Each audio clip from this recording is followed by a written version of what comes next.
दुनिया का सबसे बड़ा महाकाव्य, सबसे बड़ा जो लिटरेचर है, सबसे बड़ा एपिक महाभारत। अब इस महाभारत को कई सारे लोग फिक्शन के तौर पे देख सकते हैं, मिस्ट्री के तौर पे देख सकते हैं, मिथ के तौर पे देखते हैं, काल्पनिक मानते हैं, मिथिकल मानते हैं। कई सारे लोगों के लिए ये हिस्टोरिकल है, ऐतिहासिक है।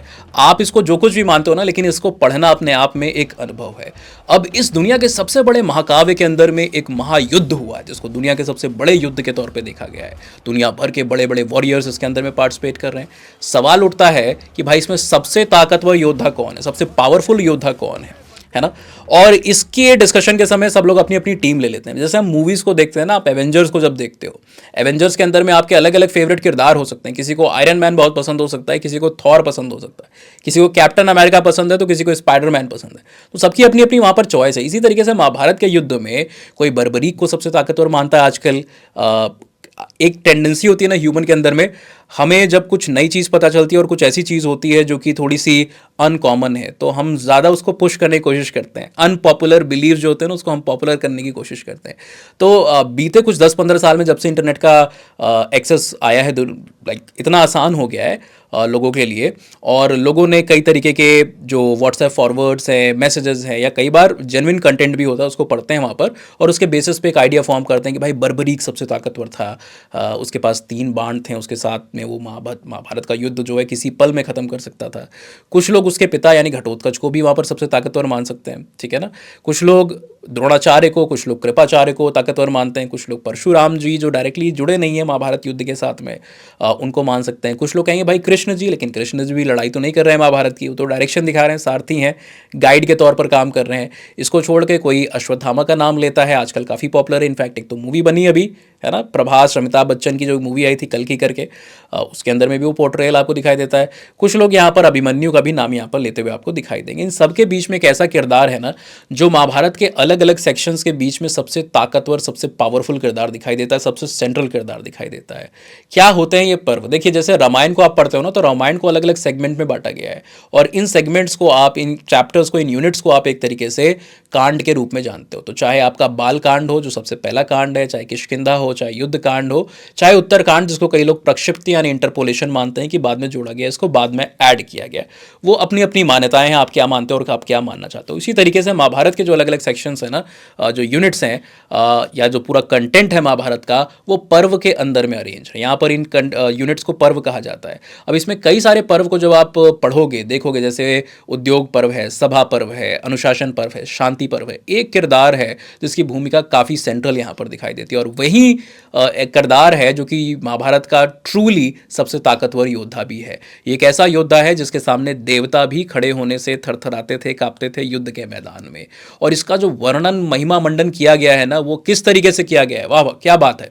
आप देखोगे कि कई सारे जो महाभारत के वर्जन है, कई बार इस चीज़ को बोरो भी किया गया है पॉपुलर शोज़ में, और वहाँ पर ये जो किरदार है, ये जो योद्धा है, इसको इंट्रोड्यूस किया जाता है कि भाई ये एक ऐसा योद्धा है जिसकी आंखें ऐसी जैसे मानो सहस्त्रों सूर्य की जो किरणें हैं, जो लपटें हैं, वो एक साथ आंखों से प्रज्वलित हो रही है। ऐसी आंखें, ऐसी चमक चेहरे के ऊपर, ये तेज आपको देखने को मिलता है। बाह ऐसी जैसे सैकड़ों लौह के स्तंभ को एक साथ जोड़ दिया गया है, बांध दिया गया है, ठीक है। और जब ये इंसान दुश्मन के खिलाफ रणभूमि के अंदर में उतरता है युद्ध करने के लिए, तो ऐसे लगता है मानो स्वयं काल रथ पर सवार होकर के आ रहे हैं। ये योद्धा, ये किरदार कोई और नहीं, महाभारत के सबसे ताकतवर योद्धा माने जाने वाले भीष्म पितामह है। गंगा पुत्र, शांतनु पुत्र, भीष्म पितामह। अब पूरी जो स्टोरी है ना, वो इनसे शुरू होती है। एक सेंट्रल एलिमेंट ये रहे हैं, और ऐसे महाभारत में कई इंसिडेंट और एनेक्डोट है जो इनकी सुपरमेसी को बाकी योद्धाओं के ऊपर प्रूव करते हैं। ऐसे ही कुछ एनेक्डोट्स और इंसिडेंट को हम यहाँ पर शेयर करने वाले हैं। देखिए, आपको याद होगा कि जब द्यूत के अंदर में पांडव हार जाते हैं, जो गैम्बलिंग है ना, शकुनी मामा अपनी चाल चलाते हैं और उसके अंदर में पांडव हार जाते हैं। अब अपना राजपाट तो खोते ही हैं, ठीक है ना, द्रौपदी जी भी वहाँ पर दाव पे लगती हैं, अपने भाइयों को भी वहाँ पर दाव पे लगाते हैं, और अंत में निर्णय होता है कि भाई आपको अज्ञातवास और वनवास के अंदर में जाना पड़ेगा। यानी कि जो शुरुआती साल हैं वो पूरे मेजॉरिटी ऑफ द टाइम वनवास के अंदर में जाएगा, जैसे श्री रामचंद्र जी भी गए थे लक्ष्मण सीता माता के साथ में, और जो आखिर का हिस्सा है वो अज्ञातवास होगा, जहाँ पर पता नहीं हो सकता कि आप कहाँ, और अगर आपको ढूंढ लिया वो कहते हैं ना बच्चों का कौन सा गेम होता है, hide and seek, I spice होती है ना, ढूंढ लिया अगर अज्ञातवास खत्म होने से पहले तो वापस से साइकिल शुरू हो जाएगी, फिर से वनवास और अज्ञातवास में जाओ। और ऐसा होता भी है, कहीं से पता चल जाता है उनको, कौरवों को, और ये पहुंच जाते हैं विराट में। विराट में जहाँ पर ये पांडव छुपे थे और अर्जुन बहुत ही फेमस जो एक किरदार है बृहणला, उसके रूप में एक स्त्री, या कई जगहों पे कुछ कुछ वर्जन्स के अंदर में किन्नर भी वहाँ पर लिखा हुआ है, तो उस रूप के अंदर में मौजूद थे। यहाँ पर कई सारी सिद्धियों को प्राप्त किया था इस दौरान में उन्होंने। पशुपतास्त्र जो one of the 3 most divine weapon में से एक है ना, जो आपके जो सबसे 5 ताकतवर वेपन माने गए हिंदू माइथोलॉजी, कॉस्मोलॉजी या हिस्ट्री, जो भी आप उसको कहना चाहो, जिसमें से नारायण अस्त्र, वैष्णव अस्त्र है, देन आपका जो ब्रह्मांड अस्त्र है ना, और पशुपतास्त्र और ब्रह्मशीर्ष अस्त्र, ये 5 सबसे ताकतवर वेपन्स में से एक माने गए हैं। तो पशुपतास्त्र को प्राप्त किया था शिव जी से, और साथ ही साथ गांडीव भी इनको यहाँ पर मिल चुका था। तो अब जब ये इनका जो सीक्रेट स्टे है अज्ञातवास से जब वो एक्सपोज हो जाता है, तो एक बैटल होती है। अब इस बैटल में एक तरफ आपको दिखाई दे रहा है कौन खड़ा है, युद्ध के मैदान में अर्जुन खड़े हैं, गांडीवधारी अर्जुन है ना, one of the most skilful archer of all the times, ठीक है ना, जितने भी आर्चर्स को हम यहाँ पर पढ़ते हैं। और सामने यहाँ पर पूरी कुरु सेना है, दुर्योधन भी है, अपने मित्र कर्ण के साथ में है, जो भी खुद आप देखोगे कुंती माता के ही बेटे हैं और बहुत ताकतवर थे वो भी, है ना। कई सारे वेपन्स थे उनके पास, इतने सारे श्राप थे कि उनकी स्किल्स को थोड़ा सा कर्टेल और कर्ब किया उन्होंने फाइनल मोमेंट में, otherwise he was also a very powerful person. और साथ में वहाँ पर कुरु सेना के सेनापति, commander in chief Bhishma Pitamah भी आपको दिखाई दे रहे हैं। अब ये जो युद्ध शुरू होता है ना, युद्ध के बीच में एक ऐसा मौका आता है जहाँ पर अर्जुन एक वेपन का इस्तेमाल करते हैं, जो कि सामने वाली जो आर्मी है, लोग जो हैं सामने, उनको सुप्तावस्था में भेज देता है, स्लीप इंड्यूस कर देता है। ऐसा ही भीष्म ने भी किया था, भीष्म जी ने, आगे हम बात करेंगे उसके बारे में। अब यहाँ पर सारे लोग अफेक्ट हो गए, लेकिन महाभारत के जो कई सारे वर्जन हैं वो यहाँ पर बताते हैं कि भीष्म पितामह इसके इफेक्ट से अनटच्ड थे, उनको कुछ भी नहीं हुआ। उन्होंने सिर्फ नाटक किया यहाँ पर बेहोश होने का, जबकि असल में वो बेहोश नहीं हुआ। और ये पूछने पे बताया भी अर्जुन ने कि भाई भीष्म पितामह के ऊपर ये चीज़ नहीं काम करने वाली है। ये पहला इंसिडेंस है। दूसरा इंसिडेंस आप देखोगे जब असली में कुरुक्षेत्र के अंदर में जब युद्ध होता है ना, तो इसमें 18 दिन तक ये युद्ध चल रहा है, उसके अंदर में अलग अलग सेनापति बनते आपको दिखाई दे रहे हैं। Most of the time, in fact 18 में से 10 दिन तक जो कमांडर इन चीफ सेनापति थे कुरु आर्मी के, वो कौन थे? वो भीष्म पितामह थे। और इस समय में, इस 10 दिन तक कौरव आर्मी का, कौरवों का एक भी भाई, किसी का भी एक भी इंसान का वहाँ पर अंत नहीं हुआ था। We are talking about the 100 brothers, not the soldiers in the army. एक भी भाई को वहाँ पर पांडव यहाँ पर मार नहीं पाए थे। इतना फ्रस्ट्रेट हुए, इतना परेशान हुए कि जब तक भाई ये बंदा खड़ा है मैदान के अंदर में, हमारी दाल तो नहीं गलने वाली। कृष्ण जी भी कहते हैं कि वो अकेला ही पूरी, भाई यार ये सब तो आप जो ये देख रहे हो तो उनके लिए गेम है, ये जो आप खेल रहे हो ना, वो तो अपने इतने बूढ़े हो चुके हैं, कितने जनरेशन वो पास कर चुके, इच्छा मृत्यु का वरदान है, और वो पूरी विलिंगनेस के साथ भी नहीं लड़ रहे हैं। जहाँ पर उन्होंने अपने धनुष को, अपनी बाहों को थोड़ा सा भी वो कर लिया ना, उतनी बुजुर्ग होने की अवस्था के अंदर में भी वो पूरी की पूरी महाभारत के अंदर में एक एक सेना, एक एक अक्षुणी, जो भी सेना वहाँ पर मौजूद है, हर एक पूरी बैटल फील्ड को क्लियर कर सकते हैं महज कुछ क्षणों के अंदर में। ये ताकत थी उस बंदे में। तो लड़ ही नहीं रहा अपने मन से, उसको पता है कि अधर्म के साइड पे वो खड़े हुए हैं, बूढ़े भी हो चुके हैं, और अपने रिश्तेदारों पे, अपने पोतों के ऊपर कौन वहाँ पर धनुष बाण चलाना चाहता है, कौन कर जाता है। तो पूरी चॉइस वो भी नहीं लड़ रहे थे। कहा जाता है कि अर्जुन नहीं लड़ते हैं पूरी ताकत लगा करके, तो भाई भीष्म पिता भी नहीं लड़ रहे हैं, ठीक है ना। अर्जुन तो फिर भी यंग है, अभी नई नई विद्या सीखी है, पूरा पुरजोर इस्तेमाल कर रहे हैं, उनको ही पता है कि सामने कौन खड़ा है, तो आप थोड़ी सी लिबर्टी ले सकते हो, है ना। पर भीष्म पितामह को तो रिस्टेन करना है थोड़ा। अब जब ये फ्रस्ट्रेशन एक लेवल के ऊपर जाता है, तो भगवान को भी मजबूर होना पड़ता है अपनी प्रतिज्ञा तोड़ने में। कौन? कृष्ण जी, ठीक है। कृष्ण जी विष्णु जी का अवतार हैं भाई, और कृष्ण जी ने युद्ध के शुरू में ही ये डिसाइड हो गया था कि भाई जो नारायणी सेना है यदुवंश की, है ना, यादवों की जो सेना है, वो जाएगी किसके पास? वो जाएगी पूरी की पूरी सेना कौरवों के पास में। बलराम वैसे भी थोड़ा सा क्लोज थे दुर्योधन के, ठीक है ना, काफ़ी मानते थे। वो इस बैटल के अंदर में तटस्थ हो गए कि भाई मैं न्यूट्रल हूँ, मैं non align movement Nehru ji का करने जा रहा हूँ, मैं इसमें पार्टिसिपेट नहीं करूँगा। और कृष्ण जी ने कहा कि भाई मैं यहाँ पर सारथी बनने वाला हूँ।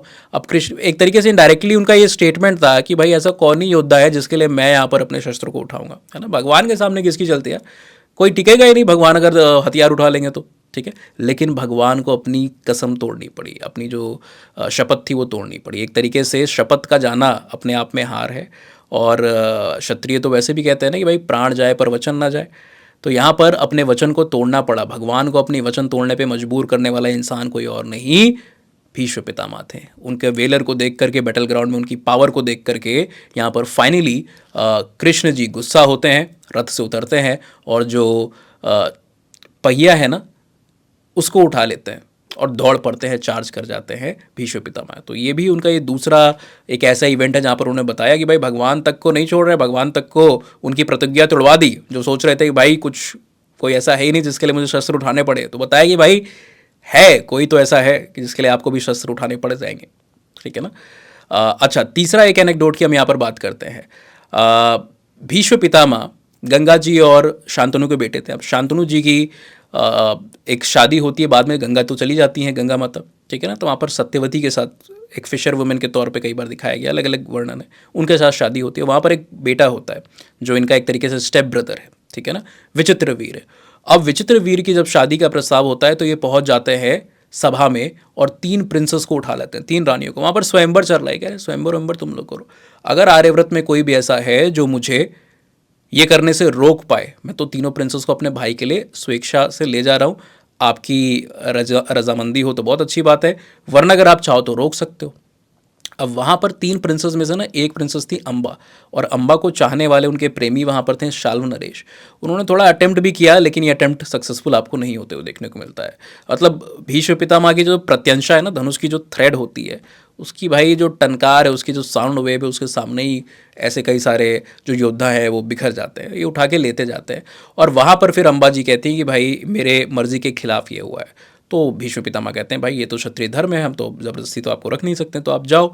अब ये जाती हैं अपने प्रेमी के पास, शाल्व नरेश के पास, जो कि इनको ठुकरा है। भाई सोसाइटी पेट्रियार्कल है, वो कहते हैं कि भाई तुमको तो भीष्म जीत के ले गए थे, अब उन्होंने तुम्हें छोड़ दिया है और मैं दान में दी हुई या भिक्षा के अंदर में दी हुई चीज़ को लेता नहीं हूँ, विमेन को मटेरियल बना दिया यहाँ पर। तो पेट्रियार्की एंथ्रोपोलॉजी के एंगल से भी समझो आप, सोशियोलॉजी एंथ्रोपोलॉजी के जो बच्चे देख रहे हैं वीडियो को, वो देखिए सोसाइटी के अंदर की जो पिक्यूलैरिटीज़ है ना, वो भी नज़र आती हैं कई बार डिस्कोर्सेस के अंदर में, वर्णन के अंदर में। अच्छा, अब यहाँ पर ये कहीं की नहीं अंबाजी, न वो हस्तिनापुर की रही और ना ही शाल्व नरेश के पास। तो यहाँ पर इनको गुस्सा आता है भीष्म पितामह पे। अभी जाती हैं एक एक योद्धा के पास, वॉरियर के पास, बड़े बड़े माइटी किंगडम्स, बड़े बड़े रूलर्स के पास, लेकिन आर्यव्रत में एक ऐसा राजा नहीं मिलता है जो कि कुछ क्षण भी खड़ा हो सके भीष्म पितामह के सामने। ये ताकत कहाँ से आएगी? ठीक है ना।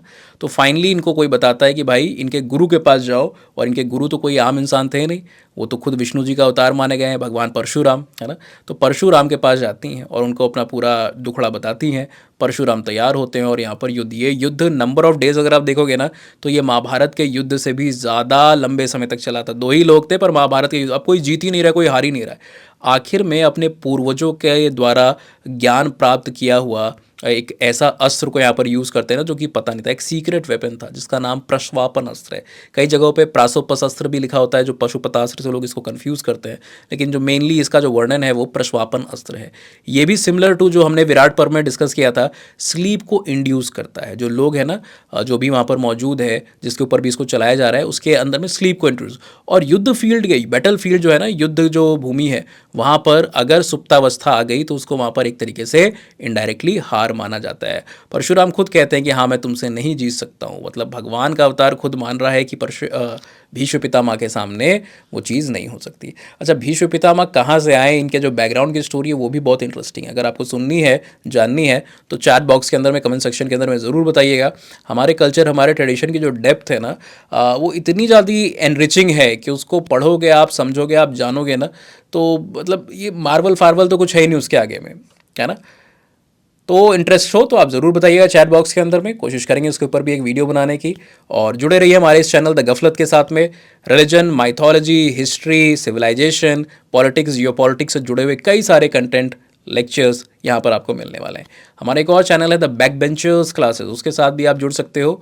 वहाँ पर जो आपके एजुकेशनल कंटेंट है, स्कोर, यूपीएससी या एग्जामिनेशन के कंटेंट, उसको भी हम वहाँ पर रखते हैं। मिलता है अगले वीडियो में। Thank you, good bye.